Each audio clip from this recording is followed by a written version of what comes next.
Mr. O'Connor. What is your real name? Malcom X. Is that your legal name? As far as I'm concerned, it's my legal name. Have you been to court to establish that you are? I didn't have to go to court to be called Murphy or Jones or Smith. Excuse me for answering you this way. That's all right. If a Chinese person were to say his name was Patrick Murphy, you would look at him like he's insane, because Murphy is an Irish name, a European name, or the name that has a Caucasian or white background. And a yellow person, Chinese is a yellow man, and he has nothing to do or no connection whatsoever with the name Murphy. And if it doesn't look proper for a person who is yellow or Chinese to be walking around named Murphy or Jones or Johnson or Bunch or Powell, I think it would be just as improper for a black person or the so-called Negro in this country, as we're taught by the Honorable Elijah Muhammad to walk around with these names. And therefore he teaches us that during slavery, the same slave master who owned us put his last name on us to denote that we were his property. So that when you see a Negro today who's named Johnson, if you go back in his history, you'll find that he was once his grandfather, or one of his forefathers was owned by a white man who was named Johnson. If his name is Bunch, his grandfather was owned by a white man that was named Bunch. Would you mind telling me what your father's last name was? My father didn't know his last name. My father got his last name from his grandfather, and his grandfather got it from his grandfather, who got it from the slave master. The real names of our people were destroyed during slavery. Was there any line, any point in the genealogy of your family when you did have to use the last name, and if so, what was it? The last name of my forefathers was taken from them when they were brought to America and made slaves. And then the name of the slave master was given, which we refuse. We reject that name today. You mean you won't even tell me what your father's supposed last name was or gifted last name was? I never acknowledge it whatsoever. Let me ask you about the status of Elijah Muhammad. First of all, is he ill? I spoke to him today. He is in better health than he has been. He's suffering from asthmatic bronchitis. Is that why he didn't attend your rally on last Tuesday? Yeah, the only reason that he didn't attend was his ill condition, and the weather here, especially on that particular day, was of such nature that it would have been almost insane for him to come. Well, now, did you hold that meeting last Tuesday because it coincided with the general election, the primary election? I think if you study the history of Mr. Muhammad's work and religious work in this country, we've had our convention on February the 26th every year for, I think, the past 33 years. Well, now, while you don't care to discuss your former name or the name that the slave master gave to your antecedents, it is a matter of record that Muhammad's last name was Poole, Elijah Poole. No, that's the name that his slave master gave to his grandfather or great-grandfather, but that's not his name. Well, his mother and father thought when they called him Elijah Poole that was his name. They didn't know any better. Well, if they didn't know any better or not, they thought that was his name. Yes, sir, but sir... So what I'm trying to find out is when did he cease to be Elijah Poole and get to be Elijah Muhammad? In 1931, I think it was, in Detroit, he was taught the true history of our people and made aware at that time that he was wearing an English name, and by not being an Englishman, he looked out of place. And his teacher gave him the name that he's wearing today, Muhammad, Elijah Muhammad. All right, now when did he become what he purports to be in your literature, the son of Allah?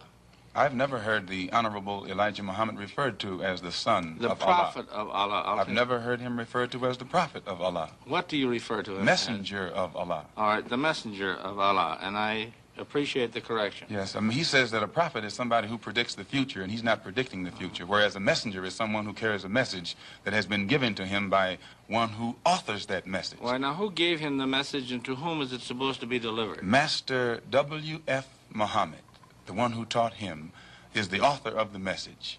He gave it to the Honorable Elijah Muhammad, which makes him the messenger. And he's to deliver that message of truth and righteousness to the 20 million American so-called Negroes, which means he's to teach us the truth, which will awaken us, and then show us how to live a life of righteousness, which will automatically qualify us for recognition as human beings by all other righteous human beings here on this earth. Well, now, one other question. With reference to what Mr. Hurlbut asked you a little bit ago, you took a very moderate position of wanting independence without having any hatred for the whites. Do I understand that correctly? Hatred is not involved in it whatsoever. Well, I recall in a recent plane crash, I mean 2 or 3 years ago, or less than that, a charter flight on Air France in which a group of people from Atlanta, Georgia, were, as they say in the business, as they took off from Orly Field. And you were quoted at that time as expressing great gratification that this tragedy had occurred. Do you recall that? I recall it. What did you say? Do you remember? The press misinterpreted it and misrepresented it. What did you say? They said that it was made at a Muslim meeting. It wasn't. It was made at a rally of Negroes, Baptist, Methodist, Catholic, and otherwise in Los Angeles, who were rallying to protest the brutal shooting of 7 unarmed Negroes and what did you by say? heavily armed white policemen in the city of Los Angeles. And because we are a people who have been taught by the Honorable Elijah Muhammad to never carry weapons of any kind, but to get on God's side and rely on God to fight our battles for us, at the time that these brothers were shot down so brutally, I pointed out at the funeral of the brother who died that God would step in and take a hand in giving us some form of justice for the brutal killing of our brother. And when the plane crashed in France, I pointed out to the crowd at this rally that this was an act of God showing his wrath or complete resentment over the brutal form of injustice that had been inflicted upon our poor unarmed brothers. Were you saying that, or do you believe that? At that time, Dr. Billy Graham was in a crusade in Chicago, and the press, your papers here in this city, quoted Billy Graham of also saying that that plane crash was an act of God.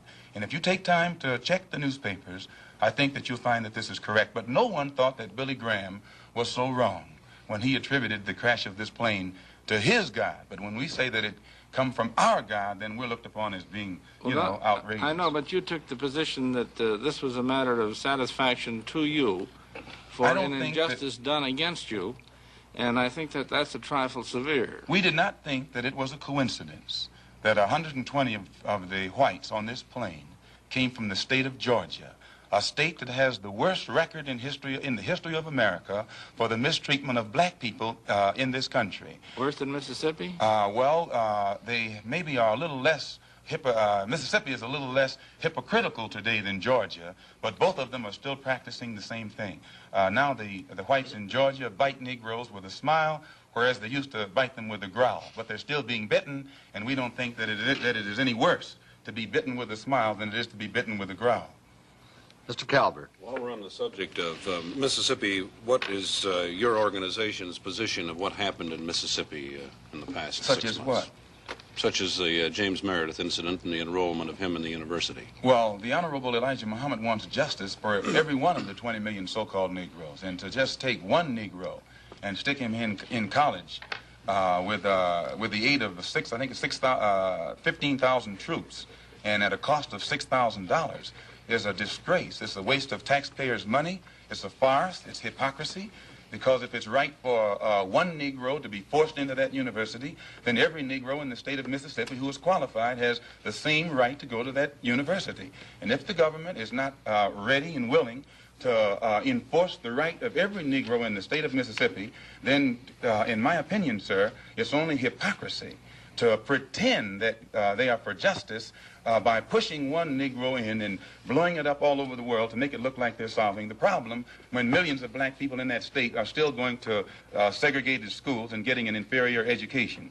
Does your organization encourage members to attempt to enter schools that have been known as all white in the past? The Honorable Elijah Muhammad doesn't discourage us from attending white schools, but he does say that it is better for us to go to our own schools, and after we have a thorough knowledge of ourselves, of our own kind, and racial dignity has been instilled within us, then we can go to anyone's school and we'll still retain our race pride, our racial dignity, and we will be able to avoid the subservient inferiority complex that most Negroes have that is instilled within most Negroes who receive this sort of integrated education.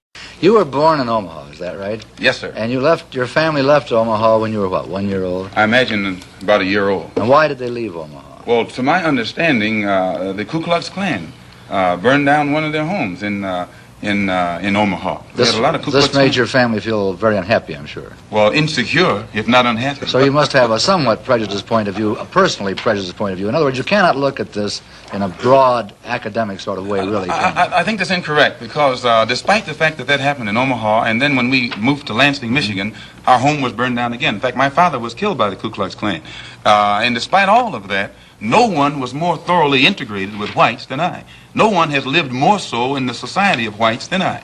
And it was only until I became a Muslim that I ceased living in the society You of say whites. you were thoroughly integrated with the whites, Malcolm. Do you have white people in your family background? Definitely. Most Negroes in this country have whites in their family background because... How are you going to differentiate between the white blood that's in you and the Negro blood that's in you? And you don't mind my using the term Negro because you use this yourself. I use it interchangeably. I know you do. Why do you do that? Well, I use it if it fits the purpose to use it, but I use it against my will. Do you? But I use it against my... You used it voluntarily in describing the incident in Los Angeles. Still, I use it against my will. I guess the teachings weren't thoroughly inculcated. No, but when I say to you that the cops in Los Angeles shot down 7 unarmed Negroes, every Negro in the audience knows what I'm talking about. But when I say that they shot 7 Muslims, then a lot of the Negroes don't realize that suppose they're you still said talking 7 about colored Negroes. people because you say you used the term colored people. If you said... I don't think I shot used the 7 word colored on this program. Yes, you did. You did when we started. Not colored. I think so. Black people. I'm sorry. You did Black. say black. Well, we can use black, and that fits everybody. Okay. But, sir, the black... Now, let me get back to another point that you made. You said that you go back home. Now, what do you mean by back home? I've only heard the Honorable Elijah Muhammad say, back among our own people. From You whence said back home. You don't mind my saying Right, back home. But by that he means... Do you mean back into the roots of Islam, or do you mean back to Africa? Back home. And Africa. by back home he means back into our original civilization. And if you study history, the Islamic culture existed in West Africa, But your Central family Africa. didn't come from an Islamic background originally, did it? I mean, you came from the proud tribes of Africa, which is I think certainly you'll have a find, pride- sir, that one of background. that Islam, the Islamic culture, I agree, there is. existed a lot of- widely in Africa, Central Africa, I agree, West Africa. I agree. I've met many people in there. Mr. O'Connor. With regard to that tragedy out there in Los Angeles, I myself refer to it when it happened as the tragic police action, so I am not totally biased. Thank you, sir. Coming from Muhammad Speaks, which is the publication of your cult or your religion, Elijah Muhammad referred to the policemen out there, the white policemen, as devils. He said, "There is no justice here for us black people. There is no future for us nor our children in civilized America." Doesn't that imply that you're going to get out, or that's his wish that you get out? If he referred to those policemen out there as devils, who were heavily armed and knew that the Negroes whom they were shooting down in cold blood were not heavily armed, I don't think that those policemen themselves would deny that they're devils. Nor would any Negro who witnessed such a deed deny that they are devils. Well, about the other part of it, there's no justice here for us black people. There is no future for us nor our children in civilized America. And I didn't make that up. He said it in his own And he's correct publication. in what he says, sir. Well, what does it mean? Does it mean you're going to get out, or It what? means the same thing that Attorney General Robert Kennedy means when he says that the #1 domestic problem in America is the race problem. That it is almost impossible to solve it. It's almost impossible to give justice to Negroes. What has been the growth of the Muslim movement? There are conflicting reports as to how many Muslims there are in the United States. Can you tell us? Well, most critics say that the dissatisfied follow Muhammad, that the unemployed and the oppressed follow Muhammad. And I think you'll agree, the sociologists, the economists, and other experts say that the masses of black people are dissatisfied, unemployed, oppressed, and fed up. So that he actually gets his support at the mass level. But now you have other Negroes at the class level who pretend not to go for him, because usually their job has been given to them by the white man. They have positions to which they have been appointed, and they think that the only way that they can protect their job is by pretending in front of the white man that they don't go for Mr. Muhammad either. But you find that he how gets many support Muslims at do all you levels. say there are in numbers? I couldn't say. I've never heard him say, and he's the only one who would know. 500,000? I couldn't say. I think that anyone who does say is not in a position to know, and anyone who knows wouldn't say. What do you think that the Urban League and the NAACP have accomplished for your people? What's your attitude Well, in toward their them? own way, they have been doing their best to bring about freedom, justice, and equality and human dignity for the black people in this country. But today you have such an intense degree of dissatisfaction and impatience existing among our people at the mass level that it is almost impossible to come to them with a program that's going to take another 100 years to solve their problem, and they still be satisfied to wait. So that they have, the Urban League and the NAACP has done a good job within their understanding. But today it takes more immediate solutions. And the solution that the Honorable Elijah Muhammad has is immediate. It's more practical. You think they're not moving fast enough? Well, they're moving as fast as they can. But that's not fast enough for the masses of black people. If a person is sitting on a warm stove and you get ready to let him up, no matter how slow you are, he has patience because it's only warm. But the masses of black people who are sitting on a hot stove, they're impatient. And no matter how fast you say progress is being made toward letting them up, that progress is not fast enough for them. Well, the NAACP and the Urban League have both been critical of the Muslims. The NAACP and Urban League have been maneuvered into criticizing us against their own will. Usually the divide and conquer tactics have always been used by the oppressor to keep the oppressed oppressed.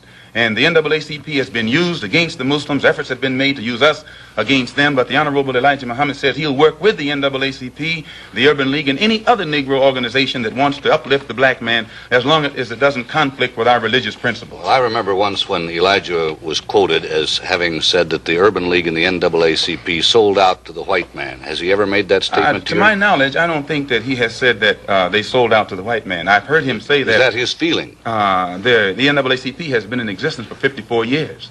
And they elect a new national president every year, and they have never elected a black man to sit in that capacity. Arthur Spingarn has been president of the NAACP for 24 years. And so in this sense, it means that either they're practicing the same discrimination that they accuse the white man of practicing, they're practicing it themselves, or else they're not qualifying other Negroes in that organization for positions of leadership. This is our only criticism. You personally feel that they have sold out to the white man? You personally feel that those organizations have sold out to the white man? I don't think that they would knowingly allow themselves to be used or misused against their own people. So if they are failing to do the job that our people expect of them, probably it's just through lack of understanding. But today their understanding is increasing, and you'll find that they're developing a better ability to work with all different factions for the betterment of our people. Malcolm, how do you yourself feel about the white man?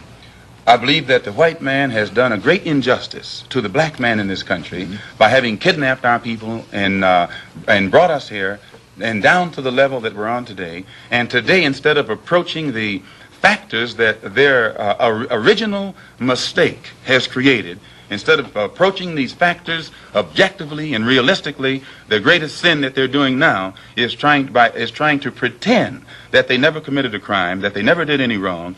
And when the Honorable Elijah Muhammad points out the injustices that our people are suffering, they make that sin worse by accusing him of teaching hate, or by accusing him of black supremacy, or by accusing him of advocating violence, simply because he is pointing out the real factors in the problem. We have a little time left. You don't have to hurry so much, Malcolm.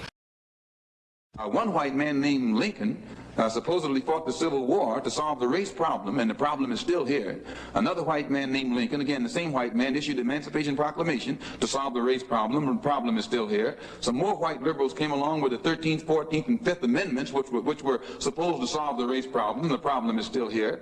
9 years ago, 9 more white liberals, so-called, came up with what they call a Supreme Court desegregation decision, and the problem is still here. And then another white man named Kennedy came along running for president and told Negroes what all he was going to do for them if they voted for him, and they voted for him 80%. He's been in office now for 3 years, and the problem is still here. When the police dogs were biting black women and black children and black babies in Birmingham, Alabama, that Kennedy talked about what he couldn't do because no federal law had been violated.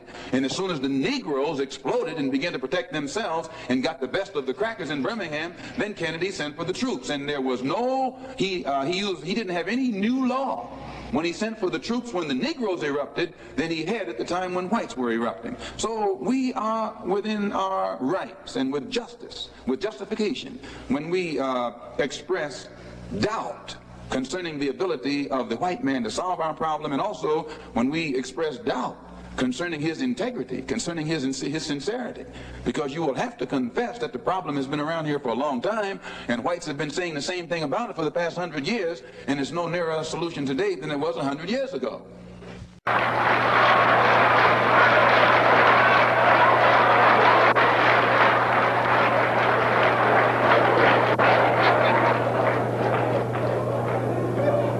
Who taught you, please, who taught you to hate the texture of your hair? Who taught you to hate the color of your skin to such extent that you bleach to get like the white man? Who taught you to hate the shape of your nose and the shape of your lips? Who taught you to hate yourself from the top of your head to the soles of your feet? Who taught you to hate your own kind? Who taught you to hate the race that you belong to? So much so that you don't want to be around each other. No, before you come asking Mr. Muhammad, does he teach hate, you should ask yourself who taught you to hate being what God gave you.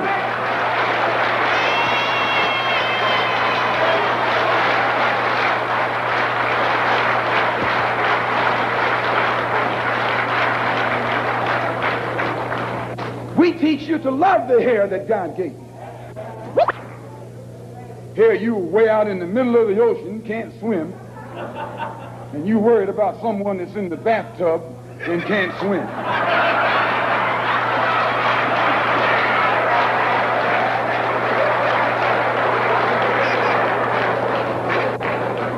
We don't steal, we don't gamble, we don't lie, and we don't cheat. And that also deprives the government of revenue, because you can't get into a whiskey bottle without getting past the government seal. You can't open a deck of cards without getting past the government seal. There's a white man makes the whiskey and then puts you in jail for getting drunk.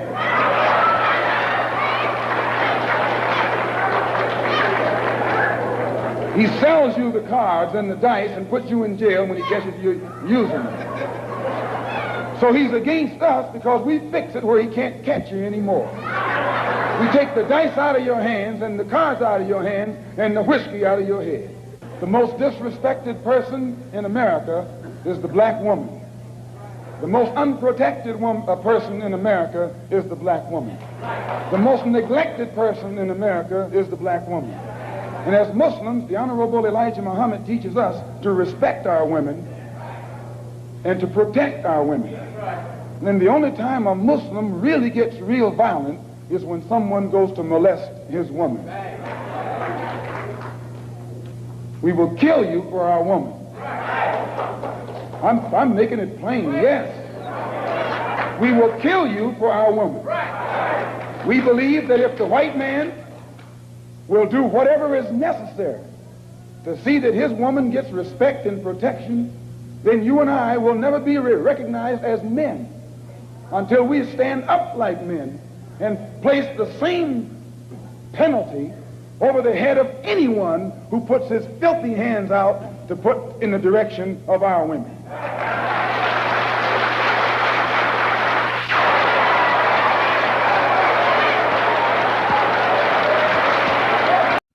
My personal political philosophy, black nationalism, which means that the black man should control the politics of his own community and control the politicians who are in his own community. My personal economic philosophy is also black nationalism, which means that the black man should have a hand in controlling the economy of the so-called Negro community. He should be developing the type of knowledge that will enable him to own and operate the businesses and thereby be able to create employment for his own people, for his own kind. And the social philosophy also is black nationalism, which means that instead of the black man trying to force himself into the society of the white man, we should be trying to eliminate from our own society the ills and the defects and make ourselves likable and sociable among our own kind. Well, you seem to be dissatisfied with everything. Just what do you want? I'm not dissatisfied with everything. What you are able to see with your analytical mind is that everything that is offered doesn't produce what it's supposed to produce. And I'm just telling you that it doesn't produce what it's supposed to produce. Well, what is your ultimate aim? The only way the problem can be solved, first, the white man and the black man have to be able to sit down at the same table. The white man has to feel free to speak his mind without hurting the feelings of that Negro. And the so-called Negro has to feel free to speak his mind without hurting the feelings of the white man. Then they can bring the issues that are under the rug out on top of the table and take an intelligent approach to get the problem solved. That's the only way that they'll ever do it. We need an action program while we are Muslims, or while we are Christians, or while we are whatever we are. We still need an action program that will eliminate these evils that are in our community. And this is what we're trying to do with the Muslim Mosque Incorporated. Do you consider yourself militant? I consider myself Malcolm. Back during slavery, when black people like me talked to the slaves, they didn't kill him. They'd send some old house Negro along behind him to undo what he said. You have to read the history of slavery to understand this. There were two kinds of Negroes. There was that old house Negro and the field Negro. And the house Negro always looked out for his master. When the field Negroes got too much out of line, he held them back in check. He put them back on the plantation. The house Negro could afford to do that because he lived better than the field Negro. He ate better, he dressed better, and he lived in a better house. He lived right up next to his master in the attic or the basement. He ate the same food his master ate and wore his same clothes. And he could talk just like his master. Good diction. And he loved his master more than his master loved himself. That's why he didn't want his master hurt. If the master got sick, he'd say, "What's the matter, boss? We sick?" When the master's house caught a fire, he'd try and put the fire out. He didn't want his master's house burned. He never wanted his master's property threatened. And he was more defensive of it than the master was. That was the house Negro. But then you had some field Negroes who lived in huts, had nothing to lose. They wore the worst kind of clothes, they ate the worst food, and they caught hell. They felt the sting of the lash. They hated their master. Oh, yes, they did. If the master got sick, they prayed that the master died. If the master's house caught a fire, they prayed for a strong wind to come along. This was the difference between the two. And today you still have house Negroes and field Negroes. Yeah. I'm a field Negro. No, this is done by those who were guilty of all those things that the counterpart of all those things you just mentioned. The white people who were guilty of white supremacy try and hide their own guilt by accusing the Honorable Elijah Muhammad of teaching black supremacy when he tries to uplift the mentality, the social, mental, economic condition of black people in this country. And Jews who have been guilty of exploiting the black people in this country economically, civically, and otherwise hide their guilt by accusing the Honorable Elijah Muhammad of teaching, of being anti-Semitic, simply because he teaches our people to go into business for ourselves and try and take over the economic leadership in our own community. And this other thing, white supremacy, anti-Semitism, and what was this other? And hatred. And hatred. And since the white people collectively have practiced the worst form of hatred against Negroes in this country, and they know that they are guilty of it, now when the Honorable Elijah Muhammad comes along and begins to list the historic deed, the historic attitude, the historic behavior of the white man in this country toward the black people in this country, again, the white people are so guilty that they can't stop doing these things to make Mr. Muhammad appear wrong, so they hide their wrong by saying that he is teaching hatred. History is not hatred. Actually, we are Muslims because we believe in the religion of Islam. We believe in one God. We believe in Muhammad as the apostle of God. We practice the principles of the religion of Islam, which mean prayer, charity, fasting, brotherhood. And the Honorable Elijah Muhammad teaches us that since the Western society is deteriorating, it has become overrun with immorality, that God is going to judge it and destroy it, and the only way black people who are in this society can be saved is to not integrate into this corrupt society, but separate ourselves from it, reform ourselves, lift up our moral standards, and try and be godly instead of try and integrate with God instead of trying to integrate with the white man, or try and imitate God instead of trying to imitate with, the white man. It has been suggested also that this movement preaches a gospel of violence. No, the black people in this country have been the victims of violence at the hands of the white man for 400 years. And following the ignorant Negro preachers, we have thought that it was godlike to turn the other cheek to the brute that was brutalizing us. And today, the Honorable Elijah Muhammad is showing black people in this country that just as the white man and every other person on this earth has God-given rights, natural rights, civil rights, any kind of rights that you can think of when it comes to defending himself, black people should have the right to defend ourselves also. And because the Honorable Elijah Muhammad makes black people brave enough, men enough to defend ourselves no matter what the odds are, the white man runs around here with the doctrine that Mr. Muhammad is advocating violence when he's actually telling Negroes to defend themselves against violent people. I see.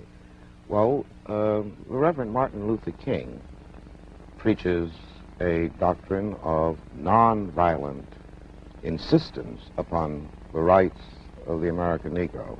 What is your attitude toward this philosophy? The white man pays Reverend Martin Luther King, subsidizes Reverend Martin Luther King, so that Reverend Martin Luther King can continue to teach the Negroes to be defenseless. That's what you mean by nonviolent. Be defenseless. Be defenseless in the face of one of the most cruel beasts that has ever taken the people into captivity. That's this American white man. And they have proved it throughout the country by the police dogs and the police clubs. 100 years ago, they used to put on a white sheet and use a bloodhound against Negroes. Today, they have taken off the white sheet and put on police uniforms. They've traded in the bloodhounds for police dogs, and they're still doing the same thing. And just as Uncle Tom, back during slavery, used to keep the Negroes from resisting the bloodhound or resisting the Ku Klux Klan by teaching them to love their enemy or pray for those who use them despitefully. Today, Martin Luther King is just a 20th century or modern Uncle Tom or a religious Uncle Tom who is doing the same thing today to keep Negroes defenseless in the face of attack that Uncle Tom did on the plantation to keep those Negroes defenseless in the face of the attacks of the Klan in that day.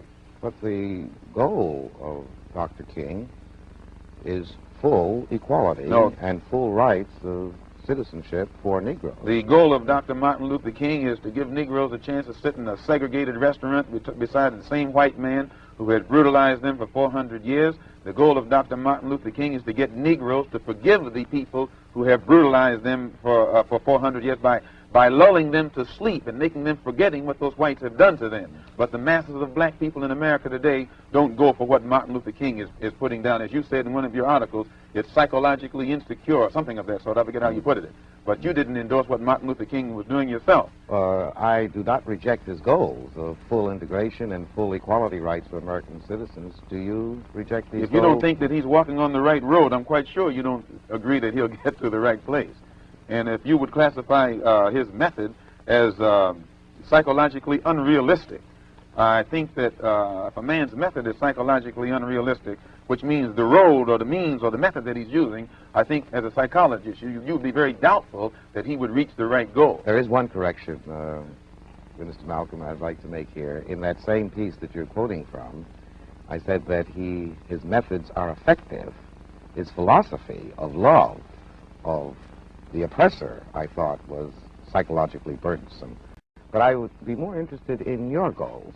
What are the goals of the movement which you represent so effectively? Just as you said in the same article, see, Mr. Muhammad is trying to get us on God's side so God will be on our side and help us to fight our battles against a very vicious, deceitful, hypocritical enemy. And this is why Mr. Muhammad put so much stress upon moral reformation.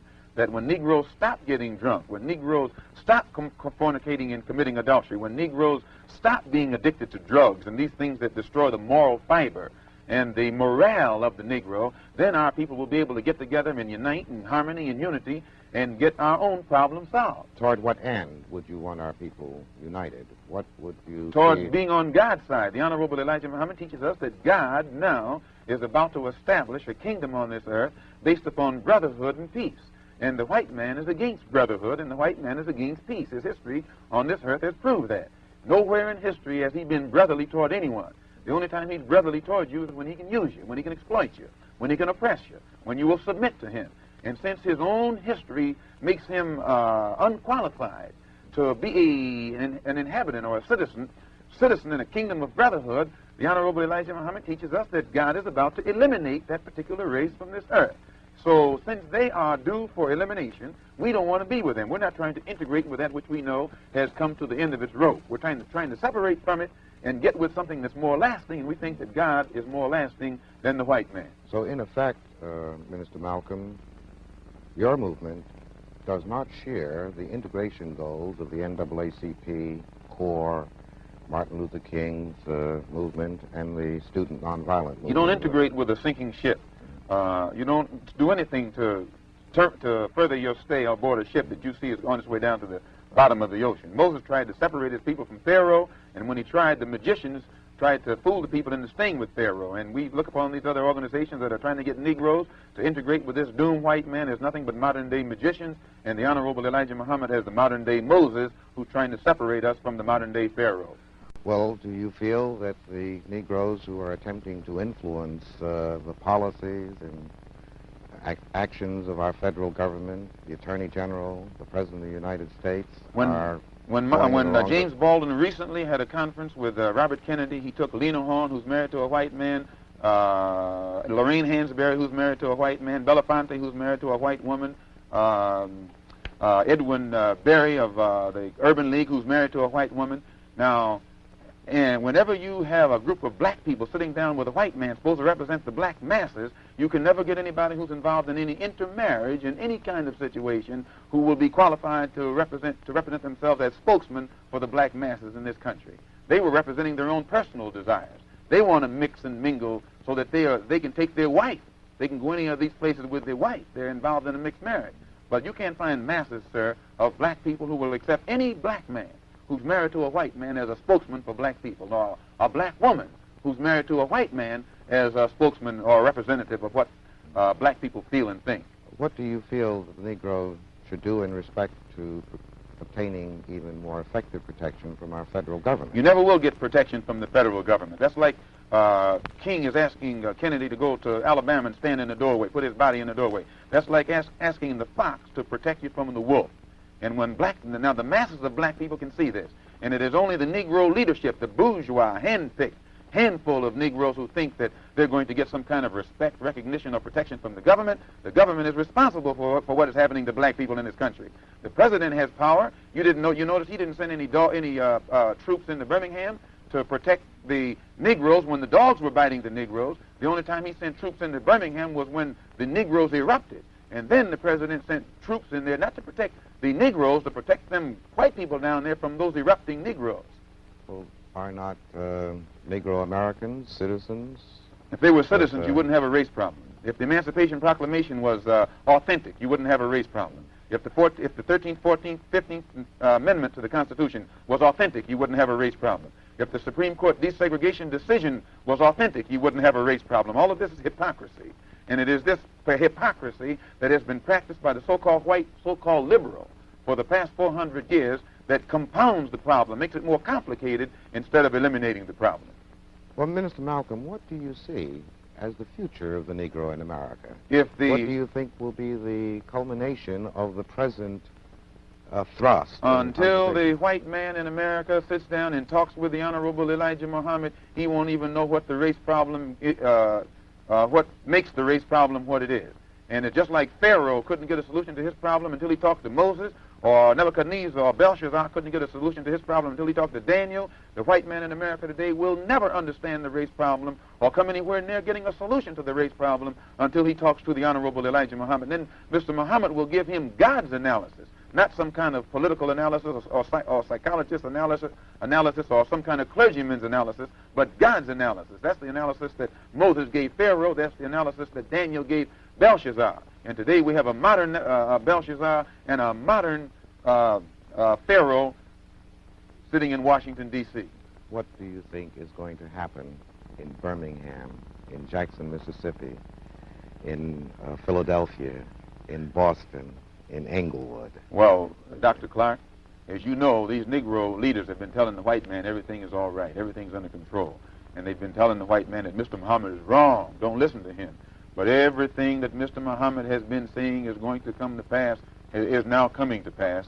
And now the Negro leaders are standing up saying that we're about to have a racial explosion. You're going to have a racial explosion. And a racial explosion is more dangerous than an atomic explosion. It's going to explode because black people are dissatisfied. They're dissatisfied not only with the white man, but they're dissatisfied with these Negroes who have been sitting around here posing as leaders and spokesmen for black people and actually making the problem worse instead of making the problem better. What will be the consequence of this explosion? Anytime you put too many sparks around a powder keg, the thing is going to explode. And if the thing that explodes is still inside the house, then the house will be destroyed. But what will happen? So the Honorable Elijah Muhammad is telling the white man, get this powder keg out of your house. Let the black people in this country separate from you while there's still time. And if the black man is allowed to separate and go on onto some land of his own, where he can solve his own problems, then there won't be any explosion. And the Negroes who want to stay with the white man, let them stay with the white man. But those who want to leave, let them go with the Honorable Elijah Muhammad. As I understand your position, Minister Malcolm, the only thing that can save us from a catastrophic explosion is complete separation. Complete separation is the only solution to the black and white problem in this country.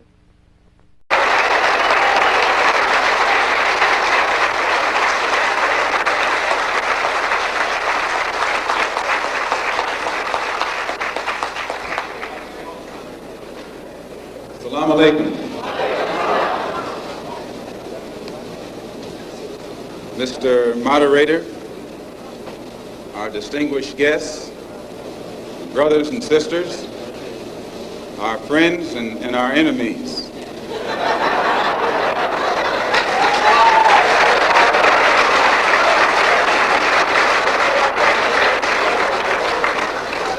Everybody is here. As many of you know, last March, when it was announced that I was no longer in the black Muslim movement, it was pointed out that it was my intention to work among the 22 million non-Muslim Afro-Americans and to try and form some type of organization or create a situation where the young people, our young people, the students and others, could study the problems of our people for a period of time and then come up with a new analysis and give us some new ideas and some new suggestions as to how to approach a problem that too many other people had been playing around with for too long. And that we would have some kind of meeting and determine at a later date whether to form a black nationalist party or a black nationalist army.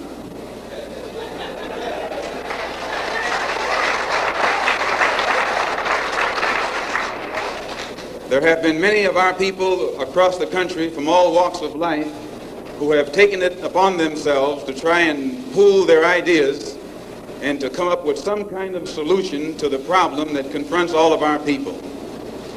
And tonight we are here to try and get an understanding of what it is they've come up with.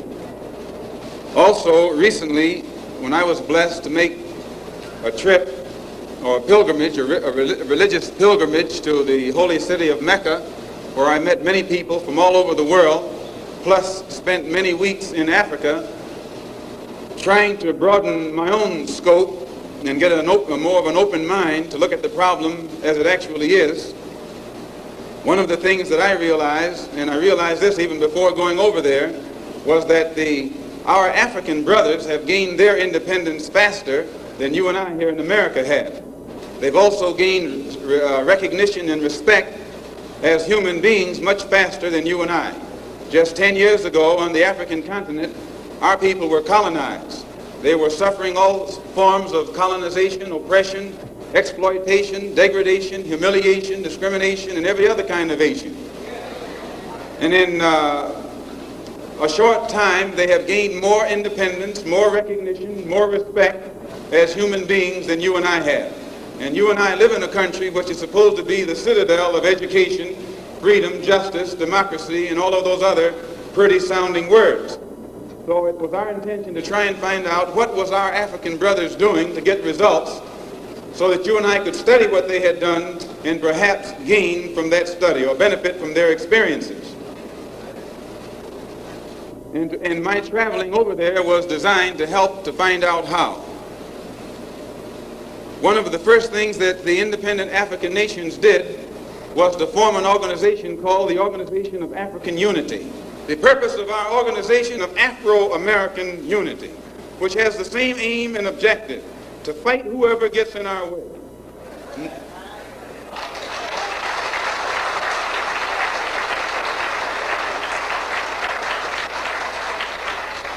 To bring about the complete independence of people of African descent here in the Western Hemisphere, and first here in the United States, and bring about the freedom of these people by any means necessary.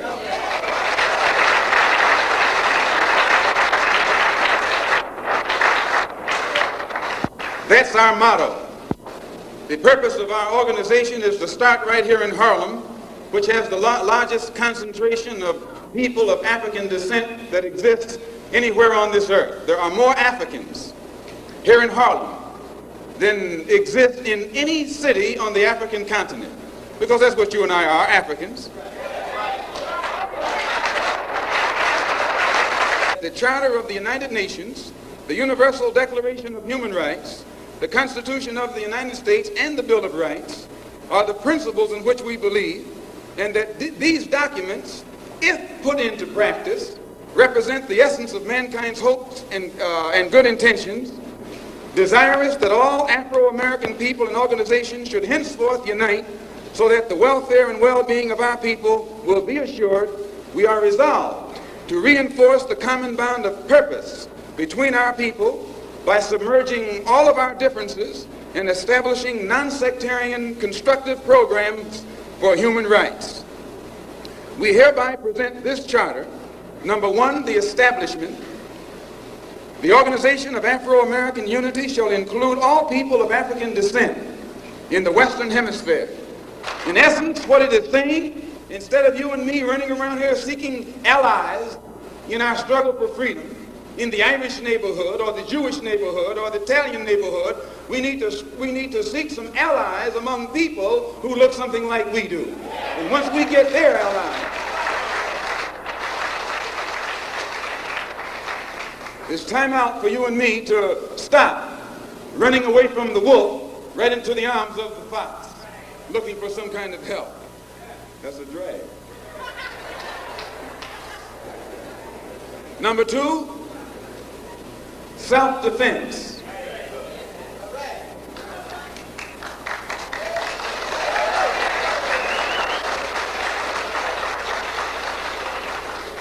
Since self-preservation is the first law of nature, we assert the Afro-Americans' right to self-defense. The Constitution of the United States of America clearly affirms the right of every American citizen to bear arms. And as Americans, we will not give up a single right guaranteed under the Constitution. The history of unpunished violence against our people clearly indicates that we must be prepared to defend ourselves, or we will continue to be a defenseless people at the mercy of a ruthless and violent racist mob.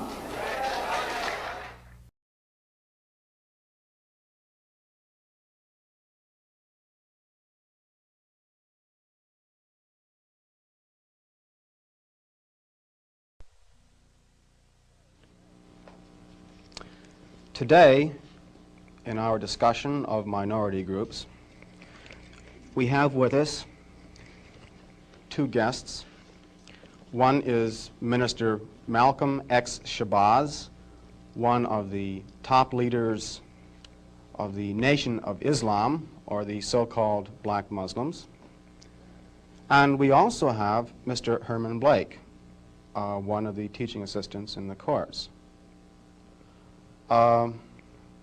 We will discuss today some of the goals and some of the strategies of the Nation of Islam. And I wonder if Mr. Blake might start it off by asking Mr. Shabazz a question. Minister Malcolm, the thing that I thought might be good for starting it off is to talk about one of the most pervasive beliefs in the general society about the Nation of Islam, and that is that it is an organization dedicated to the use of violent means to attain its goals. The question I have is, how true is this, And why do you think it persists in society? Well, the Muslims who have accepted the religion of Islam and follow the religious guidance of the Honorable Elijah Muhammad have never bombed any churches, have never murdered any little girls, as was done in Birmingham, have never lynched anybody, have never at any time been guilty of initiating any aggressive acts of violence during the entire 33 years or more that the Honorable Elijah Muhammad has been teaching us. The charge of violence against us actually stems from the guilt complex that exists in the conscious and subconscious minds of most white people in this country. They know that they've been violent in their brutality against Negroes, and they feel that someday the Negro is going to wake up and try and do unto them as they have done do unto the whites as the whites have done unto us. We aren't a violent group. We are taught by the Honorable Elijah Muhammad to obey the law, to respect everyone who respects us. We're taught to display courtesy, to be polite. But we're also taught that at any time anyone in any way inflicts or seeks to inflict violence upon us, we are within our religious rights to retaliate in self-defense to the maximum degree of our ability. We never initiate any violence upon anyone, but if anyone attacks us, we reserve the right to defend ourselves. So to accuse us of being violent is like accusing a man who is being lynched, who is being hung on a tree, simply because he struggles vigorously against his lyncher. The victim is accused of violence, but the lyncher is never accused of violence. And I only point this out because the various racist groups that are set up in this country by whites and who have actually practiced violence against blacks for 400 years are never associated or identified or made synonymous with the term violence. But whites speak of Muslims almost synonymously with violence. Whenever Muslims are mentioned by them, violence is brought up, but it's not connected with any other group. This is a sort of a propaganda tactic, or what I would call psychological warfare, to in some way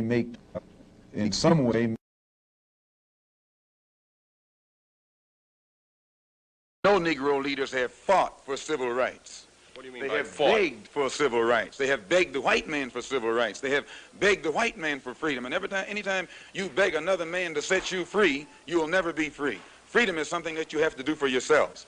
And until the American Negro lets the white man know that we are really, really ready and willing to pay the price that is necessary for freedom, our people will always be walking around here second-class citizens, or what you call 20th century slaves. What price are you talking about, sir? The price of freedom is death.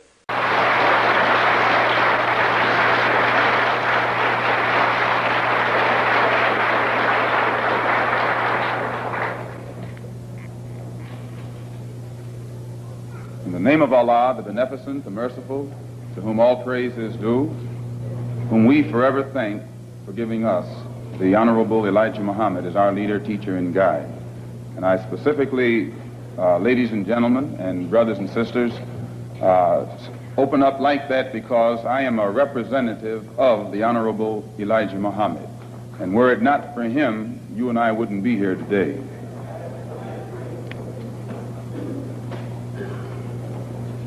In order for you and me to devise some kind of method or strategy to offset some of the events or a repetition of the events that have taken place here in Los Angeles recently, we have to go to the root. We have to go to the cause.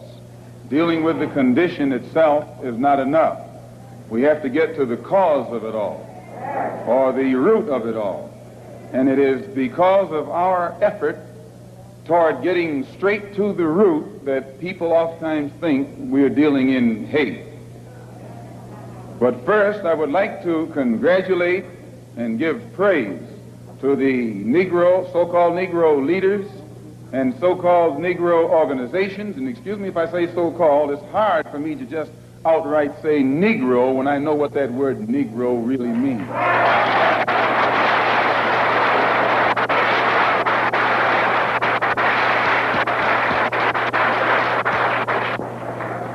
The person whom you have come to know as Ronald Stokes, we know him as Brother Ronald, one of the most religious persons who displayed the highest form of morals of any black person anywhere on this earth.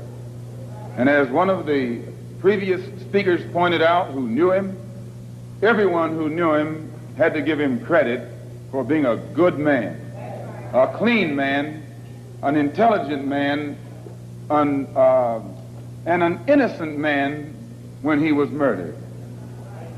The Negro, so-called Negro organizations and leaders should be given great credit for their failure or refusal to let the white man divide them and use them one against the other during this crisis.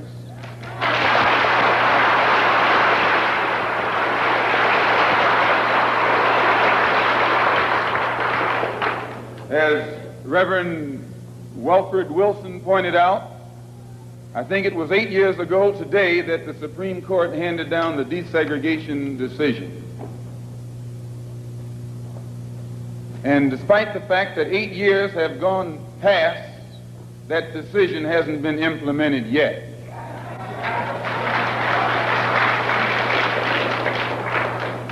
I don't have that much faith. I don't have that much confidence. I don't have that much patience. And I don't have that much ignorance to...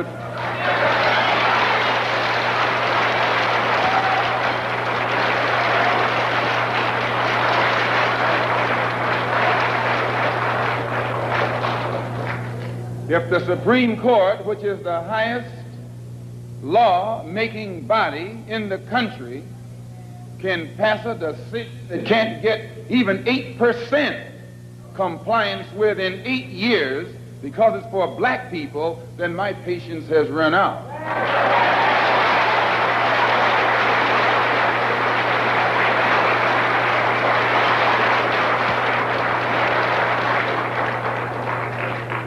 When black people who are being oppressed become impatient, they say that's emotional. Please, when black people who are being deprived of their citizenship, not only of their civil rights, but their human rights, become impatient, become fed up, don't want to wait any longer, then they say that's emotional.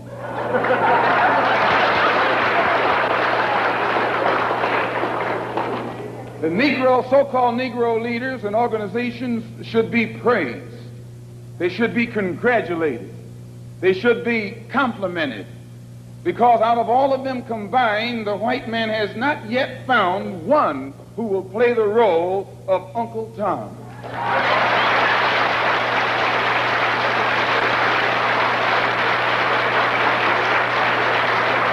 But yet he has found no Tom, no puppet, no parrot who is still dumb enough in 1962 to represent the injustices that he's afflicting against our people. We don't care what your religion is. We don't care what organization you belong to. We don't care how far in school you went or didn't go. We don't care what kind of job you have. We have to give you credit for shocking the white man by not letting him divide you and use you one against the other.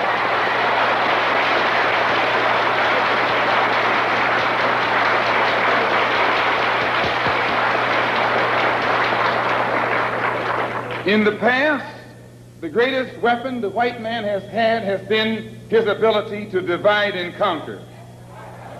As Jackie Robinson pointed out beautifully on the television last night, 4/5 of the world isn't white. Isn't that what Jackie said?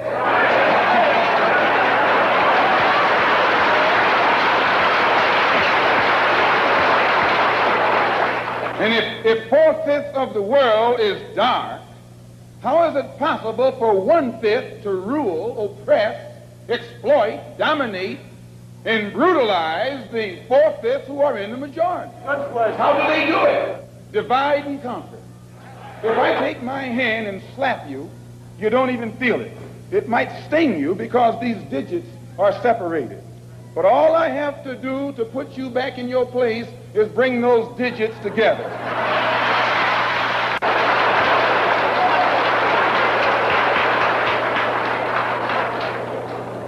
This is what the white man has done to you and me. He has divided us and used us one against the other. But today, thanks to Allah, you can say thanks to God or thanks to Jesus or thanks to Jehovah, whatever you want.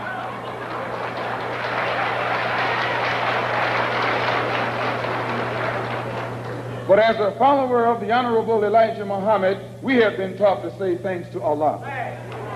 And that's what Jesus said. Jesus called on Allah. He said, Allah, Allah, lama asabachthani. I believe what's good for Jesus is good for you. If Allah was good enough for Jesus to call upon, I think he should be good enough for you to call upon. Since the so-called Negro community has shocked the white man by resisting all efforts to divide us, I think that you and I should continue to shock him by staying and working together in unity. Despite religious, political, economic, or educational or social differences, let us remember that we are not brutalized because we're Baptists. We're not brutalized because we're Methodists. We're not brutalized because we're Muslims. We're not brutalized because we're Catholics. We're brutalized because we are black people in America. The so-called Negro community has shocked the white man by resisting all efforts to divide us. I think that you and I should continue to shock him by staying and working together in unity. Despite religious, political, economic, or educational or social differences, let us remember that we are not brutalized because we're Baptists. We're not brutalized because we're Methodists. We're not brutalized because we're Muslims. We're not brutalized because we're Catholics. We're brutalized because we are black people in America. Here, your mother is being raped, and you're not supposed to be emotional. Your women, please, your women can't walk the street without some cracker putting his hands on her, and you're not supposed to be emotional.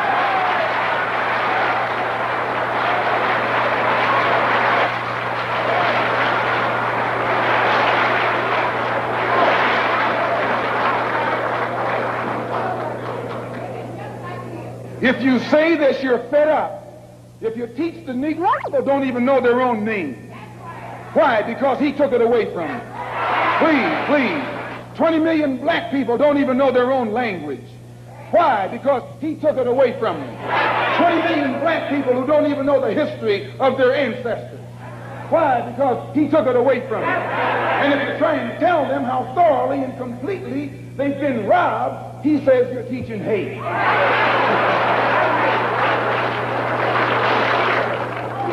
That's something to think about. Today you are coming out of college. You're coming out of the leading universities. You're trying to go in a good direction, but you don't know which direction to go in. And if somebody tries to take you right to the root of your problem, they say that that man's a hate teacher. If I ask why should the senators in Washington, and then again if we tell you that Negroes are being hung on the tree or being shot down illegally, unjustly, and those Negroes should do something to protect themselves, you say you're advocating violence. The white man is tricking you. He's trapping you. He doesn't call it violence when he lands troops in South Vietnam. Please. He doesn't call it violence when he lands troops in Berlin. When the Japanese attacked Pearl Harbor, he didn't say get nonviolent. He said, praise the Lord, but pass the ammunition.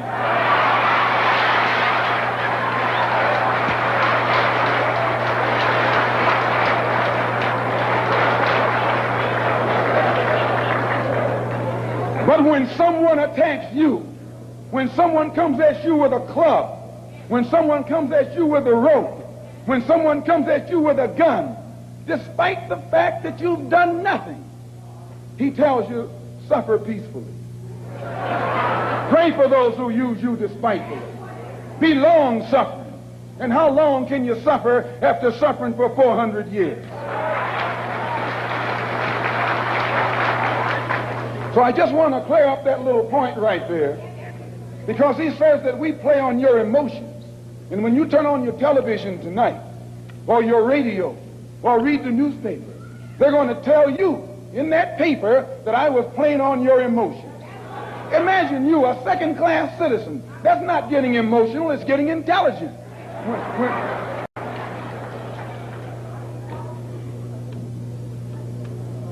And as far as your mayor is concerned, I should say their mayor,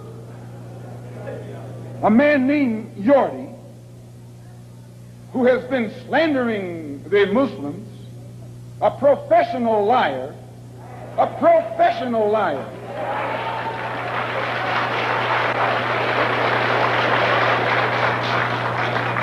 who has mastered the art of using half-truths, put it in the paper that they broke into our religious place of worship and got records that they can use to prove that most of us have criminal records.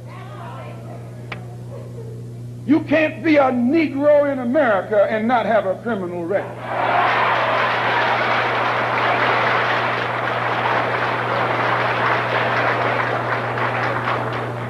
Martin Luther King has been to jail. Clean. James Farmer has been to jail. Why, you can't name a black man in this country who is sick and tired of the hell that he's catching who hasn't been to jail. Charged him with being seditious. They put Moses in jail. They put Daniel in jail. Why, you haven't got a man of God in the Bible that wasn't put to jail when they started speaking out against exploitation and oppression.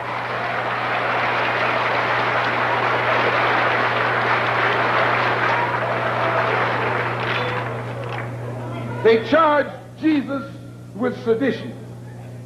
Didn't they do that? They said he was against Caesar. They said he was discriminating because he told his disciples, go not the way of the Gentiles, but rather go to the lost sheep. He discriminated. Don't go near the Gentiles, go to the lost sheep. Go to the oppressed. Go to the downtrodden. Go to the exploited. Go to the people who don't know who they are, who are lost from the knowledge of themselves, and who are strangers in a land that is not theirs. Go to those people. Go to the slaves. Go to the second-class citizens. Go to the ones who are suffering the brunt of Caesar's brutality. And if Jesus were here in America today, he wouldn't be going to the white man. The white man is the oppressor. He would be going to the oppressed. He would be going to the humble. He would be going to the lowly. He would be going to the rejected and the despised. He would be going to the so-called American Negro.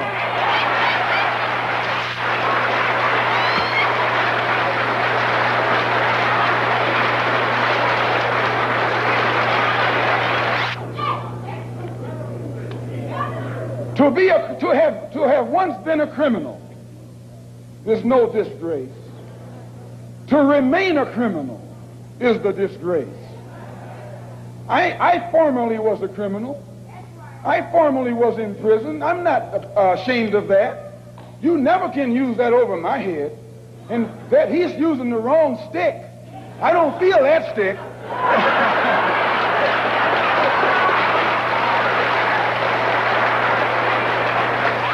I went to prison because I believed in men like Sam Yorty. I went to prison because I trusted men like Sam Yorty. I went to prison following the philosophy of men like Sam Yorty. But since I've been following the Honorable Elijah Muhammad, I have been reformed, and that's more, please. That's more than Sam Yorty and Chief Parker and all these other white politicians have been able to do with the inmates in the prisons of this state. They should give Mr. Muhammad credit. They should give Mr. Muhammad credit for reforming and rehabilitating men whom they have failed to reform and rehabilitate.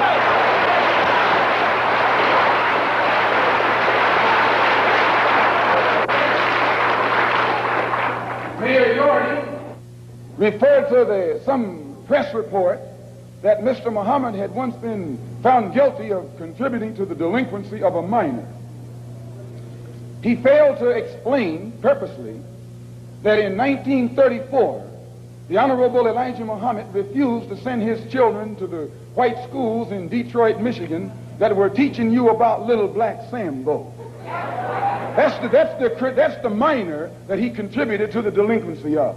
You see, this vicious, fork-tongued white man has been able to take lies and make you turn against those who want to help you and make others turn against you.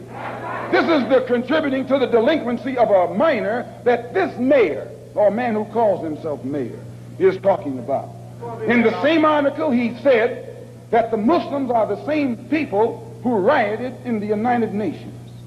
Someone should pull his coat and let him know that at the present moment, there are $6 million worth of suits leveled against two of New York's leading newspapers for making the mistake of charging the Muslims as being involved in those United Nations riots. We were not involved. And if this fork-tongued man who calls himself your mayor had taken the time to find that out, he wouldn't be walking into the trap that he's letting his ignorance lead him into.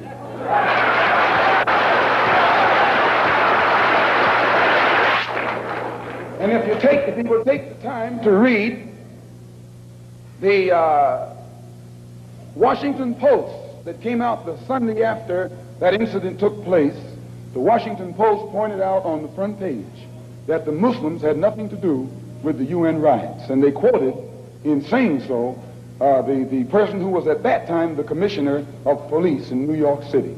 See, it's lies that the white man has spread about the Muslims to try and make you afraid of the Muslims, or to try and make you think that the Muslims were a criminal element, an uncouth element, and things that you would not like to be associated with. Also, they say that I'm just clearing these things up, and then we're going to get into what happened. They also say that the Honorable Elijah Muhammad was a draft dodger. No, he wasn't.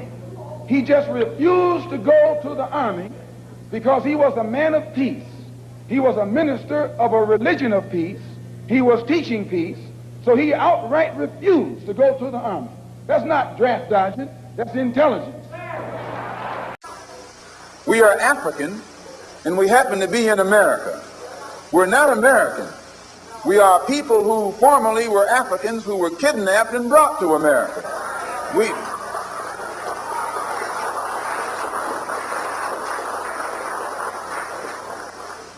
Our forefathers weren't the Pilgrims. We didn't land on Plymouth Rock. The rock was landed on us.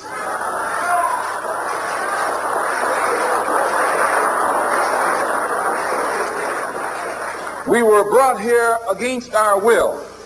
We were not brought here to be made citizens. We were not brought here to enjoy the constitutional gifts that they speak so beautifully about today. Because we weren't brought here to be made citizens today, now that we've become awakened to some degree and we begin to ask for those things which they say are supposedly for Americans, they look upon us with hostility and unfriendliness. If you're interested in freedom, you need some judo, you need some karate, you need all the things that will help you fight for freedom.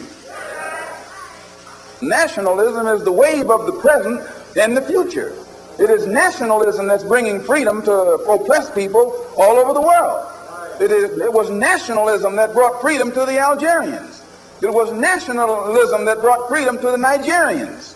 and to the Ghanaians. It was nationalism that brought freedom to the people of Uganda and Tanganyika and Sudan and Somaliland. The Africans didn't get it by sitting in. They didn't get it by waiting in. They didn't get it by singing "We Shall Overcome." They got it through nationalism.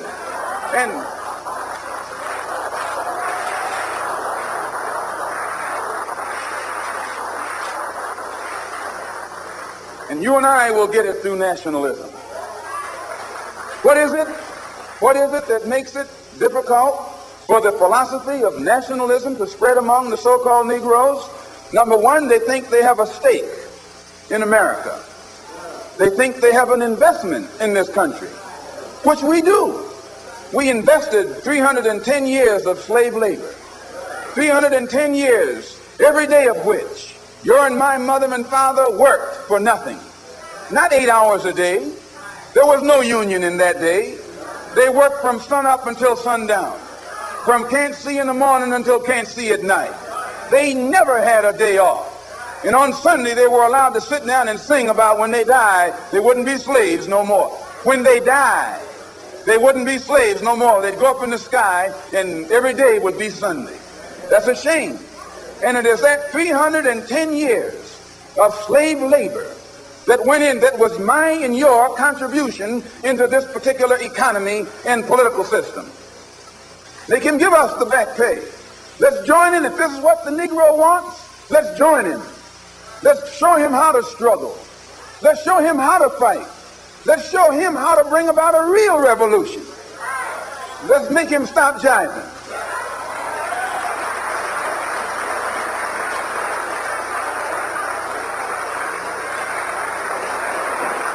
You don't need a debate. You don't need a filibuster. You need some action.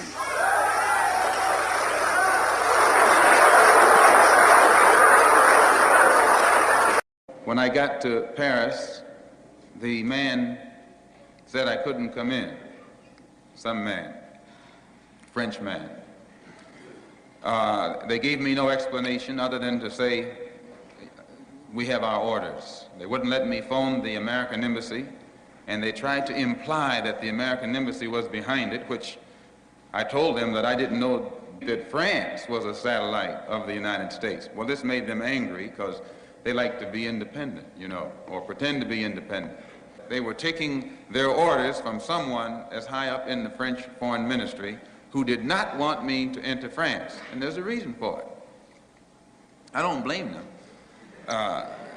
And I told them while I was there that maybe my plane got mixed up, and I was in South Africa, in the wrong country. I told them this couldn't be Paris, it must be Johannesburg, and they got red. And you know how they can get red. There's a large, increasing number of dark-skinned people swelling the dark population of France and Britain, and it's giving them a great deal of cause for worry. No effort has been made to unite the Afro-American community or the American Negro community with the West Indian community, and then those two communities with the African community, and those communities with the Asian community. This has never been done. And this frightened many interests in this country. Many people in this country who want to see us the minority and who don't want to see us taking too militant or too uncompromising a stand are absolutely against the successful regrouping or organizing of any faction in this country whose thought and whose thinking pattern is international rather than national. There's a worldwide revolution going on. It goes beyond Mississippi. It goes beyond Alabama. It goes beyond Harlem. What is it revolting against? The power structure. The American power structure? No. The French power structure? No. The English power structure? No. Then what power structure? An international Western power structure. 22 million black victims of Americanism are waking up, and they're gaining a new political consciousness, becoming politically mature.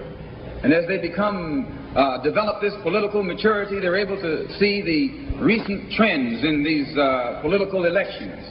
They see that the whites are so evenly divided that every time they vote, the race is so close, they have to go back and count the votes all over again. And which means that any bloc Any minority that has a block of votes that stick together is in a strategic position. Either way you go, that's who gets it.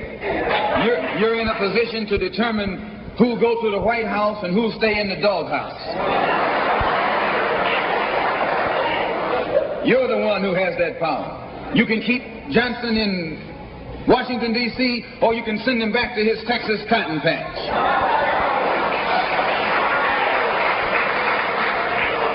You're the one who sent Kennedy to Washington. You're the one who put the present Democratic administration in Washington, D.C. The whites were evenly divided. It was the fact that you threw 80% of your votes behind the Democrats that put the Democrats in the White House. When you see this, you can see that the Negro vote is the key factor. And despite the fact that you are in a position to be the determining factor, what do you get out of it? The Democrats have been in Washington, D.C. only because of the Negro vote. They've been down there 4 years. And all other legislation they wanted to bring up, they've brought it up and gotten it out of the way, and now they bring up you. And now they bring up you. You put them first, and they put you last. Because you're a chump.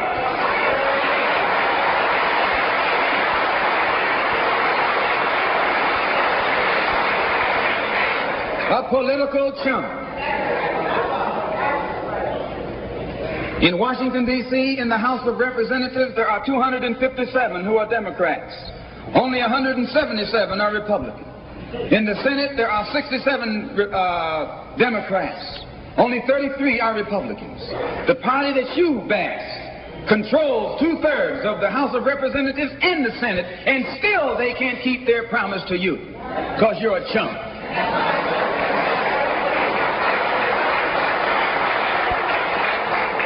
Anytime you throw your weight behind a political party that controls 2/3 of the government, and that party can't keep the promise that it made to you during election time, and you're dumb enough to walk around continuing to identify yourself with that party, you're not only a chump, but you're a traitor to your race.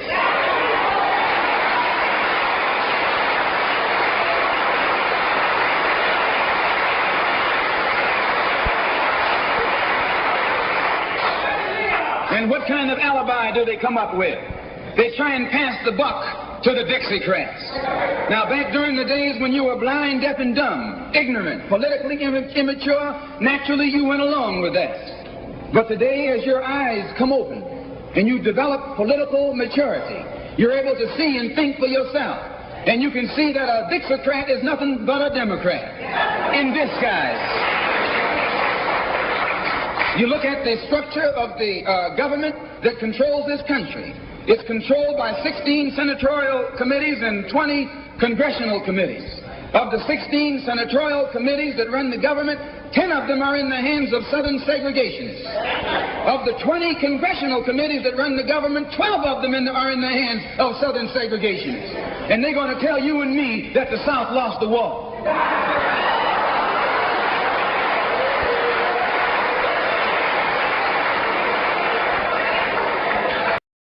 I would like to make a few comments concerning the difference between the Black Revolution and the Negro Revolution. There's a difference.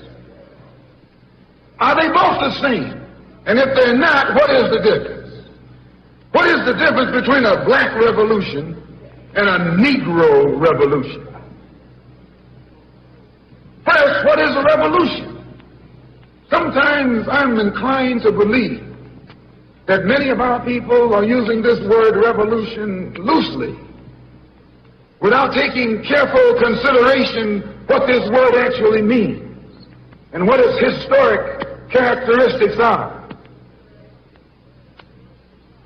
When you study the historic nature of revolutions, the motive of a revolution, the objective of a revolution, and the result of a revolution, and the methods used in a revolution, you may change words.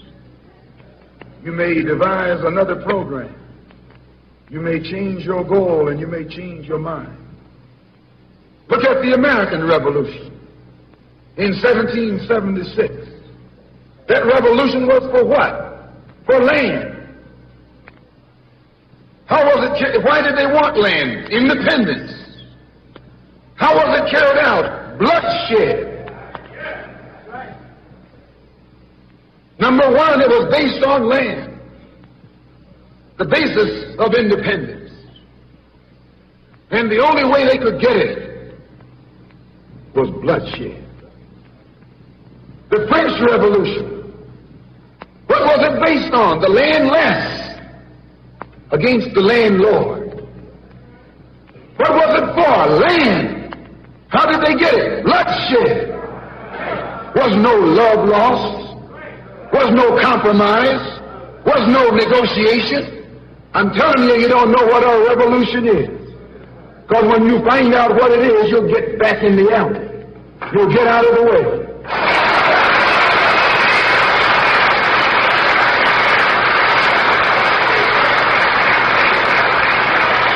The moment, the Russian Revolution. What was it based on? Land. The landless against the landlord. How did they bring it about? Bloodshed. You haven't got a revolution that doesn't involve bloodshed. And you're afraid to bleed. I said you're afraid to bleed. Long as the white man sent you to Korea, you bled. He sent you to Germany, you bled. He sent you to the South Pacific to fight the Japanese, you bled. You bleed for white people. But when it comes time to seeing your own churches being bombed and little black girls murdered, you haven't got no blood.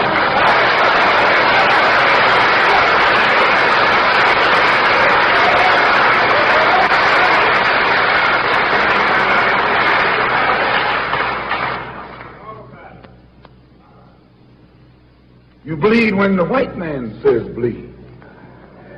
You bite when the white man says bite. And you bark when the white man says bark. I hate to say this about us, but it's true. How you going to be nonviolent in Mississippi as violent as you were in Korea? How can you justify being nonviolent in Mississippi and Alabama when your churches are being bombed and your little girls are being murdered? And at the same time, you're going to get violent with Hitler and Tojo and somebody else that you don't even know.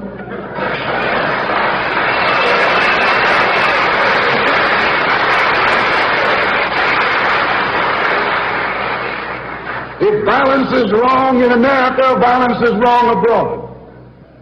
If it's wrong to be violent, defending black women and black children and black babies and black men, then it's wrong for America to draft us and make us violent abroad in defense of her.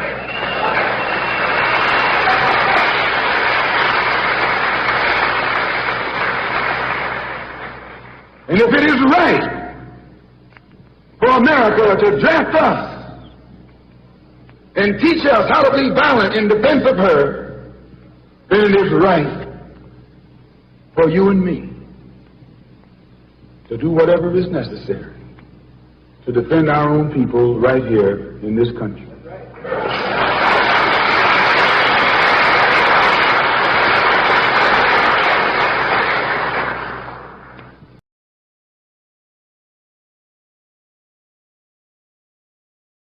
I go back to the question of housing and education. Let's pick education. How does one bring about compensatory action in education? By having better schools for young Negro children than for white children, if we are talking about integration? This is very simple. By providing remedial training in reading and in arithmetic, and by providing the best of teachers to these schools which have deprived children in them. By now, when you say deprived children, yes, you're not limiting this to Negro children alone. Of course, but the larger percentage of Negro kids are deprived than whites. And therefore, I think a larger percentage of the most skilled teachers are required in that section. All right. Now, I grant that. But the question I'm still trying to iron out, and I think Mr. Farmer has for me, is this question as to whether the compensation for discrimination and the lack of equality is to be another kind of discrimination or another kind of inequality. And I think you answer that in the negative when you say that in the schools that you would establish for the previously underprivileged, or the underprivileged, would include schools for children, not just Negroes, but Puerto Ricans and other underprivileged persons. Am I correct in that assumption? Yes, I think you're right there. I would not limit our employment demands to Negroes. I would include Puerto Ricans and other minorities throughout our country, which have been similarly discriminated against, though not for so long a period of time as Negroes. Puerto Ricans weren't enslaved. Yeah, this is a problem that stems from slavery. And this compensation, yes, sir, this compensation is coming to people who were enslaved by the white man for 400 years. The Puerto Ricans don't even fit into this picture. Well, they do fit into it. No, they do fit into it. The problem is the Negro problem. They're not lynching Puerto Ricans. If a dark-skinned Puerto Rican went down to Mississippi, he probably would be lynched too. Spanish, he wouldn't be lynched. No, they don't. It's the Negro here, and as long as he can speak Spanish or some other language, or if he ties his head up with a turban or something, he can go anywhere in Mississippi or in your home that he desires. You're not aware of the fact, are you, that African students have been arrested in our demonstrations in the South? When they speak French. When they have been mistaken for the so-called Negro in America, they've been arrested. What I'm saying is that many Puerto Ricans are mistaken for Negroes. I do not think discrimination stems only from slavery. Let me turn to Mr. Walker. You say that Mr. Farmer's idea of compensatory treatment of the Negro has portents of disaster. It does have portents of disaster for the system from which the Negro community is suffering. And over against that, I don't think Malcom X analogy of the nations in Africa and Asia that are freeing themselves. You have there on the one hand a black or brown majority, whereas the Negro community in America is a black or brown minority. And I don't think the analogy quite holds water, and this is why we... But your whole philosophy comes out of India. This nonviolent thing is based upon the 400 million Indians doing passive sit-down on 100,000 whites, and you use that.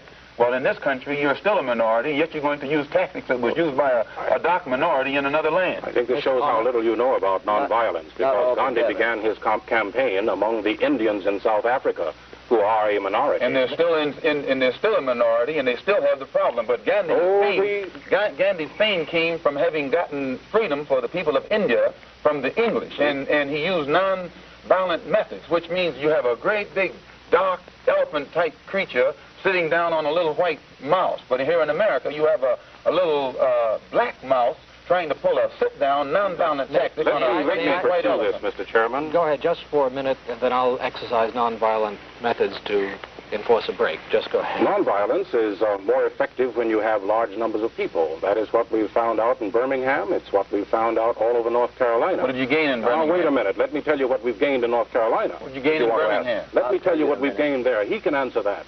This was his campaign in Birmingham. Ask me about our campaign. What did you gain in North Carolina? Let me tell you what we've gained. We've gained jobs. We've gained open employment in Greensboro, North Carolina. One of the officials of the city who is in charge of employment has announced that hereinafter all city employment will be on a merit basis and there'll be no discrimination. A committee has been set up whereby grievances of individuals who feel that they've been discriminated against because of race will be dealt with. We are represented on that committee. In 6 cities in North Carolina, the theaters have desegregated. Places that serve the public in 5 cities have desegregated. And the whole state is becoming an open state. Now, wait a minute. Is it a gain to go to a theater for a man who hasn't got a job? It's a gain to get a job. It's a gain to get a job, and it's jobs that we're providing. Now, it's a gain also to go to the theater. It's a gain because it's not the theater so much, it's not the cup of coffee at the lunch counter. It's the dignity that a person achieves. Is it a gain to have a business over on the other side of the tracks to which you can go, but when you walk downtown, you're discriminated against and cannot go there? What I say, Mr. X, is that all places that serve the public, black and white, must serve all members of the public. We are members of the public, whether you want to admit it or not. If we're not members of the public, then what are we? Why do you have the race problem in this country if we're members of the public? We're members of the public, and that's why we are trying to wipe out racial discrimination. You'll never wipe it out with a desegregated theater. Well, I we're may wiping not it out with jobs. May I, however, ineffectually, over the past 60 seconds, try to have a break now, and we'll be back in just a moment. Malcom X, I wonder whether you can accept the notion that a white man is no more responsible for his skin than is a man who is black. If he's not responsible for his skin, he is responsible for his deeds. And collectively, the white people in this country are guilty today and must accept the blame for the collective criminal act that was committed against black people by bringing our people to this country. And if it is not the whiteness of his skin, for which the Honorable Elijah Muhammad teaches us that he's entering into condemnation today, it is his deeds, and you can't hardly separate his deed from his skin.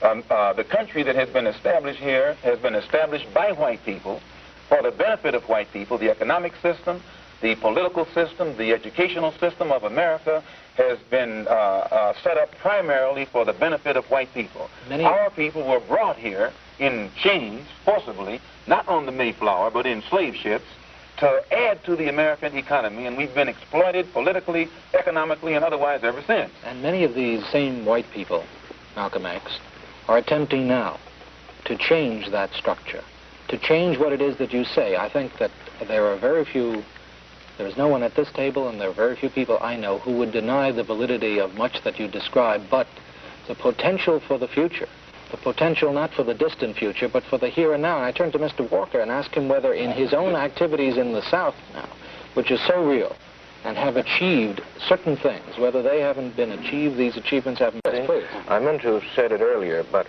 I think this principle of compensatory treatment should also apply to any action taken by the federal government in trying to achieve equality of opportunity or access to the national housing market. Now, this is one of my major criticisms of President Kennedy's executive order on housing.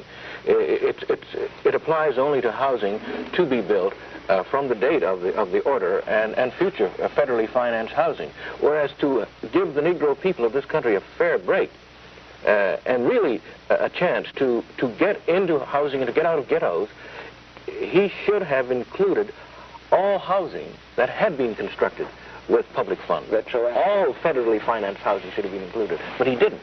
And this is what is frequently happening. When the Negro makes a gain, the gain starts as of now. But it should be retroactive. Because the Negro didn't make the gain. See, as long as someone is giving you something, he can always take it back. And this is the mistake this is where our people are making the mistake. We are sitting, waiting for whites. Nobody gives the Negro anything. I don't mean it in that sense. Either in court or out of court, we've been sitting and waiting for the man to give us some concessions. Now, whenever you ask if you're asking the white power structure for jobs, that's only a temporary solution. If you ask the white power structure for housing, that's a temporary solution. As Mr. Farmer said, where the Negro used to ask for equality, now he's asking for more. He's asking for more than equality. Well, likewise, if they give us more than equality, 10 years from now, we're going to be asking for more than that because the problem has still not gotten a real solution. Just one moment, let me finish what I'm going to say. As long as we accept a temporary solution, the problem will go unsolved. It'll be solved for you and me right now, but not for our children.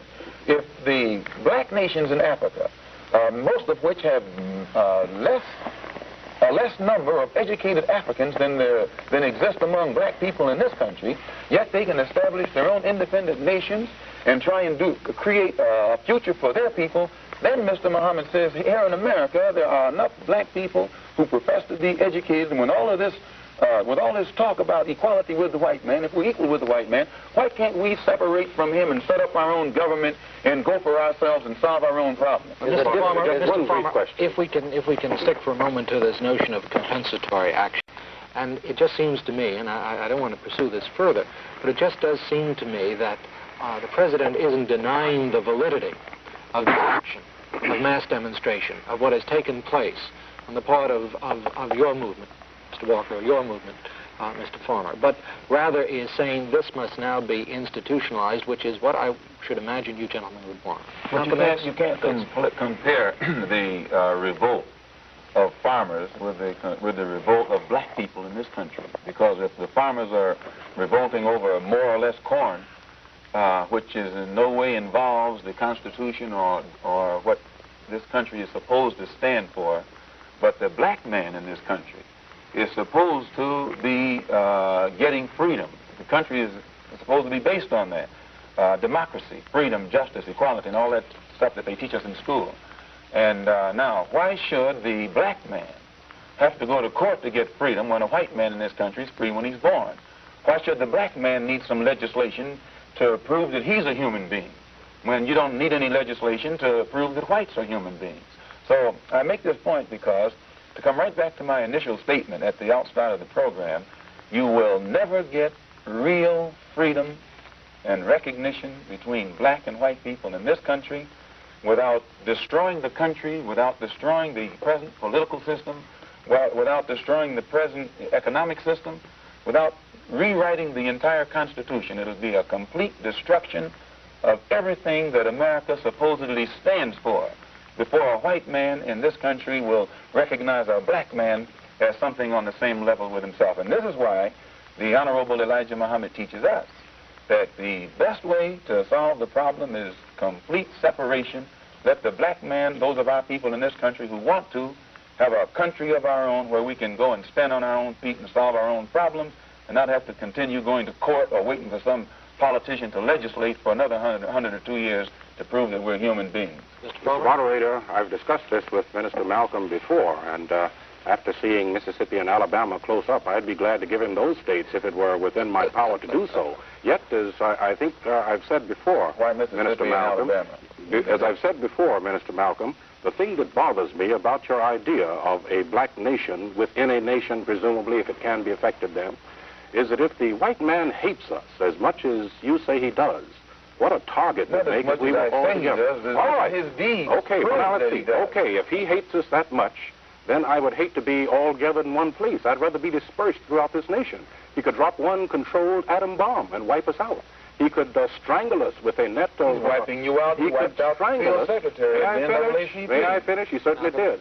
But he could strangle us with an economic noose around our... Negroes are strangled already. All right. Your own... Gentlemen, I would rather be dispersed, Minister Malcolm, and I think then I would make a poor target. You know, if you're all together, one gun can shoot you. Harlem is all But if you're together. scattered. Washington, D.C. has already become Washington, D.C. has already become an all-black city. This is why Harlem is being strangled economically, I think, now, and this is why this summer we plan to have task force people, volunteers, working in key sections like Harlem, the Bedford-Stuyvesant area, and Newark, New Jersey, to tackle these slums and to organize the tenants for possible rent strikes against the terrible conditions that exist there. I hope I haven't put anybody on the spot.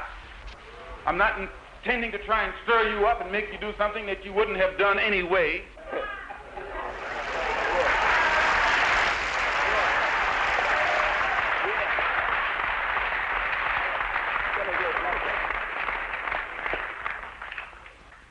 I pray that God will bless you in everything that you do. I pray that you will grow intellectually so that you can understand the problems of the world and where you fit into in that world picture. And I pray that all the fear that has ever been in your heart will be taken out. And when you look at that man, if you know he's nothing but a coward, you won't fear him. If he wasn't a coward, he wouldn't gang up on you. He wouldn't need to sneak around here.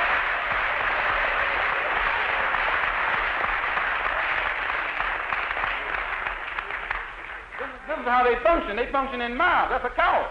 They put on a sheet so you won't know who they are. That's a coward. No. The time will come when that sheet will be ripped off. If the federal government doesn't take it off, we'll take it off.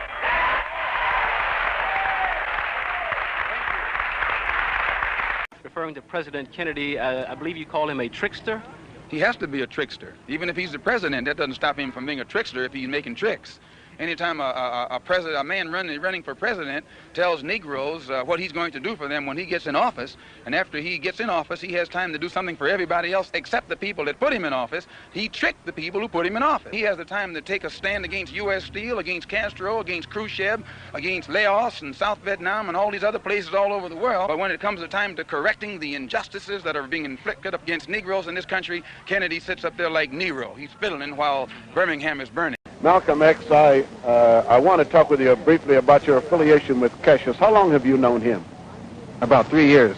And have you been advising him as far as his religious affiliations are concerned? Well, no, I don't give advice to anyone. He's my brother and my friend, I express what I know and understand around him, but he has a mind of his own and understanding of his own. Did he feel that, he tells me that he felt that his affiliation with the Muslim religion had a great deal to do with his winning? Yes, as a follower of the Honorable Elijah Muhammad in the religion of Islam, it definitely had everything to do with his victory.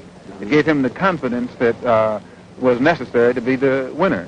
Malcom X, you were involved in a controversy some months ago with your leader. Is that over? Well, I've been silent for the past 90 days because of some statements I made concerning the President of the United States, which were distorted. They were distorted? And yes. What did you say, Malcolm? Well, I said the same thing that everybody says, that his assassination was the result of the climate of hate. But only I said the chickens came home to roost, and which means the same thing. Climate of hate means that this is the result of something. And when I said chickens coming home to roost, I said the same thing. But you did not say that you were glad the president was killed. No, that's what the press said. What would I look like saying that I'm glad the president was killed? Malcolm, this was your first public statement in that 90-day period, is it not? First time I opened up my mouth in 90 days. That's why I'm talking so fast and so hearty. You feel, however, that we're making progress in this country and worldwide? No. I will never say that progress is being made. If you stick a knife in my back 9 inches and pull it out 6 inches, there's no progress. You pull it all the way out, that's not progress. The progress is healing the wound that the blow made. And they haven't even begun to pull the knife out, much less try and heal the wound. They won't even admit the knife is there. And I, for one, as a Muslim, believe that the white man is intelligent enough. If he were made to realize how black people really feel and how fed up we are without that old compromise and sweet talk, why, you're the one that make it hard for yourself.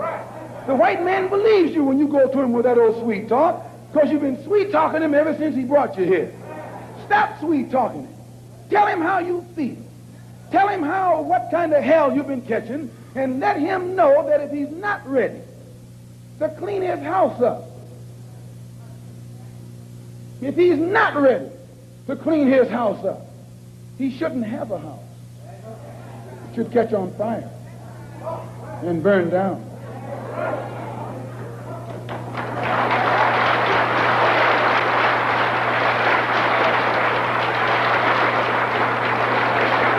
Muslims, we identify ourselves with the dark world. So we're not any minority. We're part of the majority, and the white man is the minority.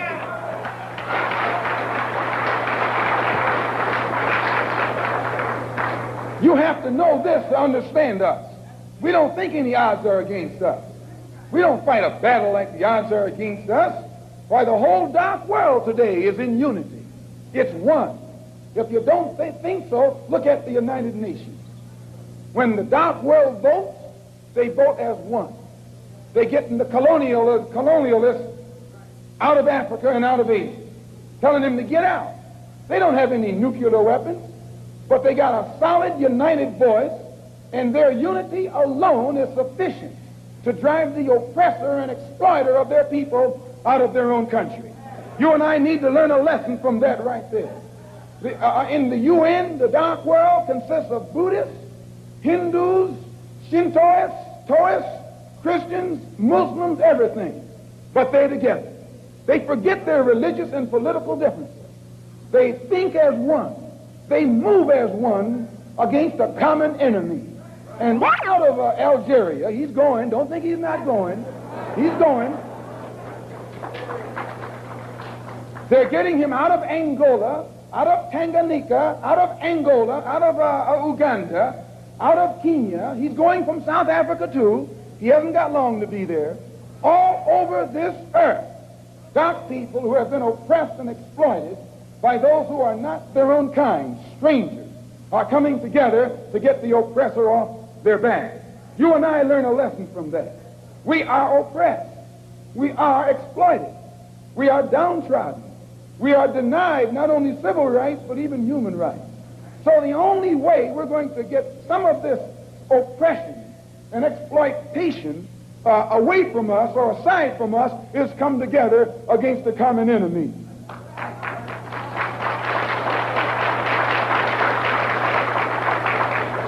When they sat down at the Bandung Conference, Everyone there had this in common: a dark skin. Some of those who were sitting there were socialists, some were communists, some were capitalists, some were Christians, some were Buddhists. They were everything. But all of them was dark skin. And they looked at that dark skin and agreed that this is one thing they had in common. There's great interest in the fact that you have joined the Muslim religion. How long have you had this interest, Cassius? Oh, for the past 6 years, I would say, after hearing a lot of teachings on Negro history and who we were before we got here. And 1 and 1 makes 2. You feel your affiliation with the Muslim religion, being a follower of the Muslim religion, had something to do with your winning the championship? Well, I would say so. My religion is the only thing that I can give me credit for pulling me through, because 99 out of 100 seemed to see no possibility of me winning. The newspaper reporters and everybody all over the world condemned me. They said it would be a mismatch, and couldn't nobody believe it. So my prayers to Allah and faith in my religion, living a clean, righteous life, I have to say that's what pulled me through. Malcom X, I want to talk with you briefly about your affiliation with Cassius. How long have you known him? About 3 years. And have you been advising him as far as his religious affiliations are concerned? Well, no, I don't give advice to anyone. He's my brother and my friend. I express what I know and understand around him, but he has a mind of his own and understanding of his own. Minister Malcolm, you have suggested that there are all kinds of movements in Harlem growing that you and I don't know about? Oh, yes. Frustration itself has been sufficient, all that was necessary to make Negroes realize the importance of banding together. And Negroes are banding together. Banding together in what kind of movements? Different kinds of movements, all kinds of movements, and they remain almost invisible. They remain almost unknown, but yet they are there. When I say invisible, I mean invisible in the sense that their existence is unknown, and no matter how much you try and track them down, you can't find them. And never try and find them through the Negro leaders. The Negro leaders are famous as apologists. If you recall, one of the most famous Negro leaders in 1959 was asked by you about the black Muslim movement. And he said he knew nothing about it. And the next moment you flashed a picture on the screen with him shaking hands with me. So if you will recall. So this is their policy. This is their attitude or their reaction. They never know what's going on in the Negro community. And what form will the activities of these various so-called invisible movements take in Harlem this summer? An example. Commissioner Murphy. Almost every statement that Commissioner Murphy makes would give you the impression that he's encouraging the police, rank and file policemen, that to take whatever method or measures necessary to hold the Negroes in check. He feeds the type of statistics to the white public to make them think that Harlem is a complete criminal area, that everyone is prone toward violence. This gives the police the impression that they can then go and brutalize the Negroes or suppress the Negroes or even frighten the Negroes. Whenever something happens, 20 police cars converge on one area. This doesn't frighten Negroes. So it means that someone is either misinforming Commissioner Murphy and making him use tactics this year that he would not use 4 years ago, or that the former policeman Kennedy would not use. And this force that is so visible in the Harlem community creates a spirit of resentment in every Negro. They think they're living in a police state, and they become hostile toward the policeman. They think that the policeman is there to be against them rather than to protect them. And these thoughts, these frustrations, these apprehensions automatically are sufficient to make these Negroes begin to form means and ways to protect themselves in case the police themselves get too far out of line. Malcolm, what is your purpose here? Well, my purpose here is to remind the African heads of state that there are 22 million of us in America who are also of African descent, and to remind them also that we are the victims of America's colonialism or American imperialism, and that our problem is not an American problem, it's a human problem. It's not a Negro problem, it's a problem of humanity. It's not a problem of civil rights, but a problem of human rights. And what do you hope for from this conference? Well, we hope to bring pressure upon them, or rather we hope to impress upon them the importance of their bringing pressure. and world opinion upon the United States to take some meaningful effort to solve our problem in America. We want them to help us get our problem before the United Nations and charge America with violating our human rights in the same way that South Africa is charged with violating the human rights of our people in that area. And what sort of reaction have you been getting from the African leaders? Well, I've gotten a good reaction, a very sympathetic reaction, and an understanding reaction. Many of them have been misinformed by the American government into thinking that black people in America don't identify with Africa, and therefore they've restrained themselves from voicing their interest in our problem. But I've impressed upon them that our problem is their problem, as well as their problems are our problem. Wherein all the power used to be centered in Europe, it's not centered in Europe anymore. It has divided itself up and is centered in different parts of this earth today. Much of it is in Asia. Much of it is in Africa. It has shifted. And as the people in Africa and Asia get some power of their own, they get a mind of their own. They start seeing with their own eyes and listening with their own ears and speaking with their own mouth and coming to definitions from their own brain. The European definition now isn't necessarily the definition. The European yardstick now isn't necessarily the yardstick. And what the European calls racialism isn't necessarily racialism. And what the European calls brotherhood isn't necessarily brotherhood. The killing of our beloved brother Ronald T. Stokes. Ronald Stokes was not the least among the followers of the Honorable Elijah Muhammad. He was one of the highest. He was the secretary of our Los Angeles Mosque. And as we explained in that rally on May, many of you thought that we should go right on out then and make war on the white man. You wanted to do it yourself, didn't you? Didn't you? You wanted some action then, didn't you? Because you don't like the idea of white people shooting black people down, do you? And you're ready to do something about it, aren't you? We know you are. And the white man should be thankful that God has given the Honorable Elijah Muhammad the control over his followers that he has, so that they can play it cool, calm, and collected, and leave it in the hands of God. The Honorable Elijah Muhammad has stopped us from stealing, and we did steal. He stopped us from gambling, he stopped us from cheating, and he stopped us from lying. Stealing runs rampant in Harlem. Gambling runs rampant in Harlem. All types of evils and vices that tear apart our community run rampant in Harlem. The Honorable Elijah Muhammad doesn't condemn the victim. He goes to work on the victim. He doesn't say that all of you should go to jail because you have fallen victim to the evils that white man has brought into the community. He teaches you and me the religion that God has given to him as the only cure for the evil habit the white man has brought here among us. Profanity, you don't find it among Muslims.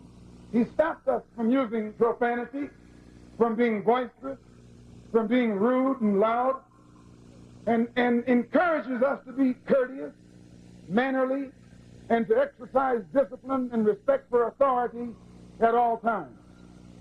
He teaches us to obey the law, to respect law enforcement officers, as long as these law enforcement officers respect themselves and respect the law that they represent. The Honorable Elijah Muhammad has eliminated laziness from among his followers. He teaches us to be thrifty, channel our money that we earn in an intelligent direction. He has taken us out of the tavern. We don't throw our money away there. He has taken us out of the bars and the nightclubs. We don't throw our money away there. We don't stand on the corner now without a job.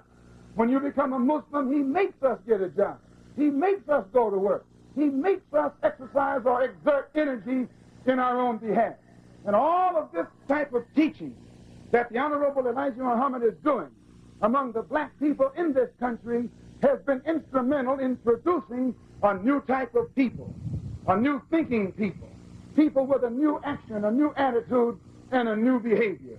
And even the worst critics of the Honorable Elijah Muhammad, though it hurts their hearts to do so, have to admit that he has made better people out of those of us who follow him better than we were before we became his followers.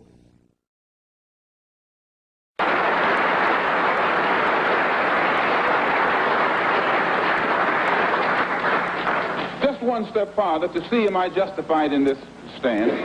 And I say, I'm speaking as a black man from America, which is a racist society. No matter how much you hear it talk about democracy, it's as racist as South Africa, or as racist as Portugal, or as racist as any other racialist society on this earth. The only difference between it and South Africa preaches separation and practices separation. America preaches integration and practices segregation. This is the only difference. They don't practice what they preach. Whereas South Africa preaches and practices the same thing. I have more respect for a man who lets me know where he stands, even if he's wrong, than the one who comes up like an angel and is nothing but a devil.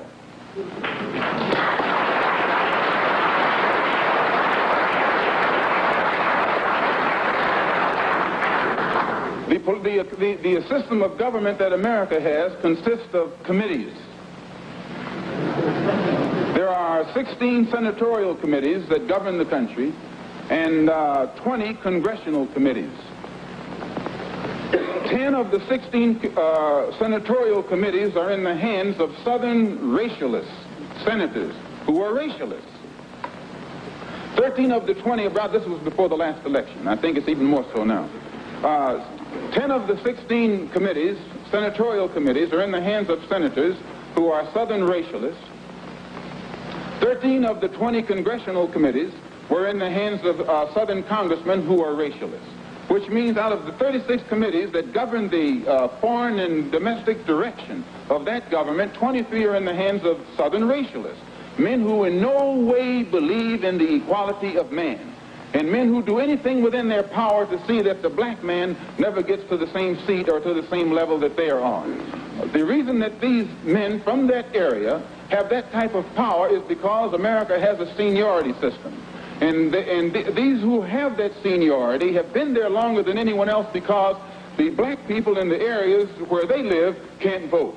And it is only because the black man is deprived of his vote that puts these men in positions of power that gives them such influence in the government beyond their actual intellectual or political ability, or even beyond the number of people from the areas that they represent. So we can see in that country that no matter what the federal government professes to be doing, the power of the federal government lies in these committees, and any time a black man or any kind of legislation is proposed to benefit the black man or give the black man his just due, we find that it's locked up in these committees right here. And when they let something through the committee, usually it is so chopped up and fixed up that by the time it becomes law, it's a law that can't be enforced. Well, another example is the Supreme Court desegregation decision that was handed down in 1954. This is a law. And this law, they have not been able to implement this law in New York City or in Boston or in Cleveland or Chicago or the northern cities.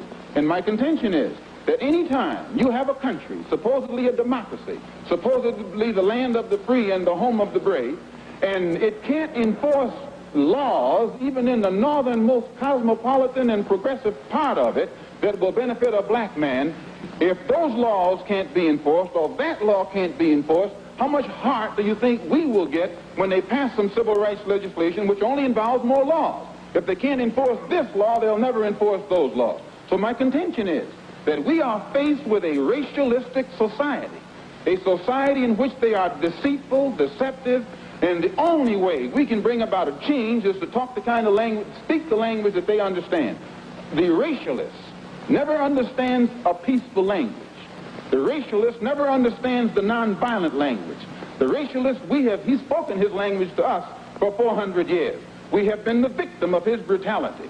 We are the ones who face his dogs that tear the flesh from our limbs, only because we want to enforce the Supreme Court decision. We are the ones who have our skulls crushed, not by the Ku Klux Klan, but by policemen, only because we want to enforce what they call the Supreme Court decision. We are the ones upon whom water hoses are turned with pressure so hard that it rips the clothes from our back. Not men, but the clothes from the backs of women and children. You've seen it yourself. Only because we want to enforce what they call the law. Well, any time you live in a society supposedly based upon law, and it doesn't enforce its own law because the color of a man's skin happens to be wrong, then I say those people are justified to resort to any means necessary to bring about justice where the government can't give them justice.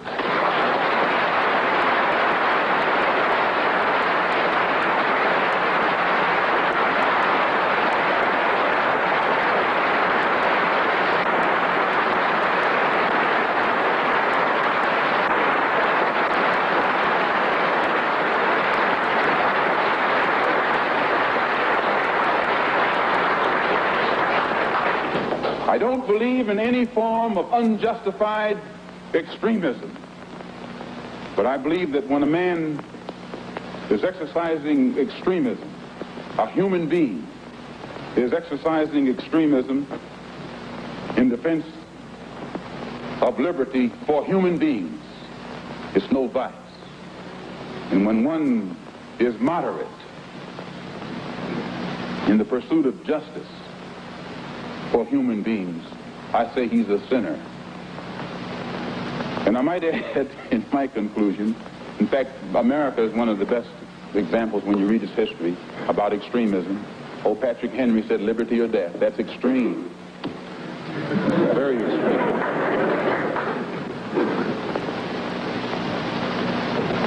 I read once, passingly, about a man named Shakespeare. I only read about him passingly, but I remember one thing he wrote that kind of moved me. He put it in the mouth of Hamlet, I think it was, who said, to be or not to be. He was in doubt about something. Whether it was nobler in the mind of man to suffer the slings and arrows of outrageous fortune, moderation, or to take up arms against the sea of troubles and by opposing, end them. And I go for that. If you take up arms, you'll end it. But if you sit around and wait for the one who's in power to make up his mind that he should end it, you'll be waiting a long time. And in my opinion, the young generation of whites, blacks, browns, whatever else there is, you're living at a time of extremism, a time of revolution, a time when there's got to be a change. People in power have misused it, and now there has to be a change, and a better world has to be built, and the only way it's going to be built is with extreme methods. And I, for one, will join in with anyone, don't care what color you are, as long as you want to change this miserable condition that exists on this earth. Thank you.